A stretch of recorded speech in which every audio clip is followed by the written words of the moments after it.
بسم اللہ الرحمن الرحیم۔ السلام علیکم دوستو، امید ہے آپ خیر سے ہوں گے۔ اللہ تعالیٰ آپ کو شاد و آباد رکھے، ہر پریشانی مصیبت سے دور رکھے۔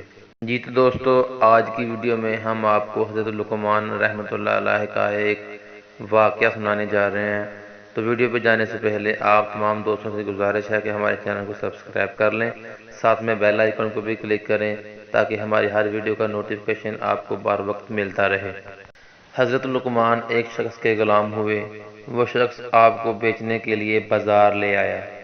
جب بھی کوئی شخص آپ کو خریدنے کے لیے آتا، آپ اس سے پوچھتے آپ مجھے کس کام کے لیے خریدنا چاہتے ہیں۔ ہر کوئی آپ کو اپنا مقصد بیان کرتا۔ آپ سے کہتا میں آپ کو اس کام کے لیے لے کر جانا چاہتا ہوں، غلام بنانا چاہتا ہوں، آپ کو خریدنا چاہتا ہوں۔ تو آپ اس سے کہتے آپ مجھ کو نہ خریدو تو بہتر ہے۔ آپ ایسے غلام تھے جس پر کسی آقا کی مرضی نہیں چل سکتی تھی، لیکن آپ اپنی مرضی سے اس شخص کے ساتھ جانا چاہتے جو آپ کو صحیح مقصد کے لیے لے کر جانا چاہتا تھا۔ ایک بار ایک شخص آپ کو خریدنے کے لیے آیا۔ آپ نے سب سے پہلے پوچھا مجھ سے کیا کام لوگے، کس مقصد کے لیے مجھے خریدنے آئے ہو؟ اس شخص نے کہا میں آپ کو اپنے گھر کا چوکیدار بناؤں گا۔ آپ نے اس سے زیادہ سوال نہیں کی، نہ اس نے زیادہ بات کی۔ آپ سمجھ گئے اس شخص کا کیا مقصد ہے، مجھے خریدنے کا۔ آپ نے کہا ٹھیک ہے، مجھے خرید لو، میں آپ کے ساتھ جانے کے لیے تیار ہوں۔ چنانچہ وہ آپ کو خرید کر گھر لے گیا۔ اب جس بستی میں اس کا گھر تھا، وہاں پر اس کی 3 بیٹیاں تھیں جو بہت گناہ گار تھیں، یعنی غلط کاموں میں مبتلا تھیں، فاحشہ تھیں۔ 3 فاحشہ بیٹیوں کا درمیان ایک باپ تھا۔ سنتی نہیں تھیں، اپنے باپ کا کہنا نہیں مانتی تھیں۔ اس کو شک ہوا میری پیٹھ پیچھے حرام کام کرتی ہیں، تو مجھے ان کی نگرانی کے لیے کسی کو رکھنا پڑے گا، کیونکہ وہ شخص زمینوں پر کھیت میں کام کرنے کے لیے جاتا تھا اور وہ بیٹیاں اس کے پیچھے یہ کام کرتی تھیں۔ اس لیے اس نے آپ کو ان کی نگرانی کے لیے گھر کے باہر بیٹھنے کے لیے خریدا تھا۔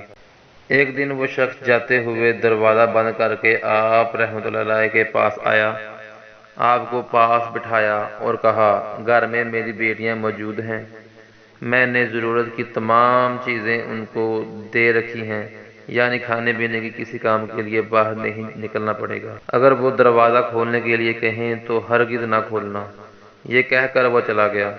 آپ رحمۃ اللہ علیہ باہر بیٹھ گئے، اللہ کا ذکر کرنے لگے۔ کچھ دیر کے بعد لڑکیوں نے دروازہ کھٹکھٹاتے ہوئے کہا کہ جلدی کرو، دروازہ کھولو۔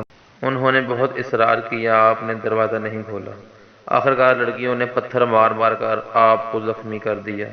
آپ کے سر سے خون بہنے لگا۔ آپ نے سارا خون صاف کر دیا اور شام تک دروازے کے پاس بیٹھے رہے، لیکن دروازہ بالکل نہیں کھولا۔ جب مالک آیا تو آپ نے کچھ نہیں بتایا اور نہ ہی کسی قسم کی کوئی شکایت کی۔ دوسرے دن لڑکیوں نے دوبارہ دروازہ کھلوانے کی کوشش کی، لیکن آپ نے انکار کر دیا۔ انہوں نے دوبارہ وہی عمل دہرایا، یعنی آپ کو پتھر مارے اور آپ کو پھر سے خون نکلنے لگا اور آپ نے پھر سے خون صاف کر لیا۔ آپ نے ایسا اس لیے کیا کہ مالک کو پتہ نہ چلے کہ ان کی بیٹیوں نے آپ کے ساتھ ظلم کیا، اور شام تک دروازے پر اسی طرح بیٹھے رہے۔ جب مالک آیا تو اس کو کوئی بات نہیں بتائی۔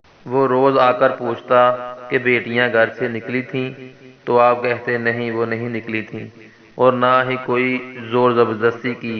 کچھ دیر گزرنے کے بعد تیسری لڑکی نے کہا اللہ کی قسم، اس غلام کی کیا شان ہے، نہ اس نے ہمارے باپ سے ہماری شکایت کی اور نہ کہا کہ ہم اس کو گھر سے نکلنے کے لیے کہتی ہیں اور ہم اس کو مارتی ہیں، اس کو زخمی کرتی ہیں۔ یہ تو اللہ کا اتنا اچھا بندہ ہے، اس کو دیکھ کر میرا دل بدل گیا۔ سچ میں تو بہت نافرمان ہوں، یہ تو بہت اطاعت گزار اللہ کا بندہ ہے، میں اب ضرور توبہ کروں گی۔ یہ کہہ کر اس نے توبہ کر لی۔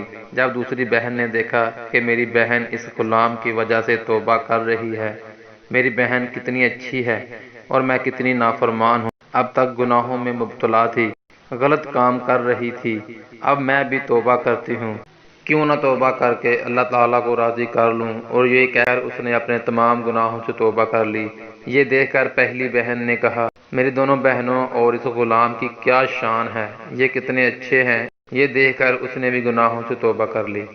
ان تینوں بیٹیوں کے باپ نے حضرت لقمان رحمۃ اللہ کو کیوں غلام بنایا؟ کیونکہ وہ جانتے تھے کہ یہ اللہ کے برگزیدہ بندے ہیں۔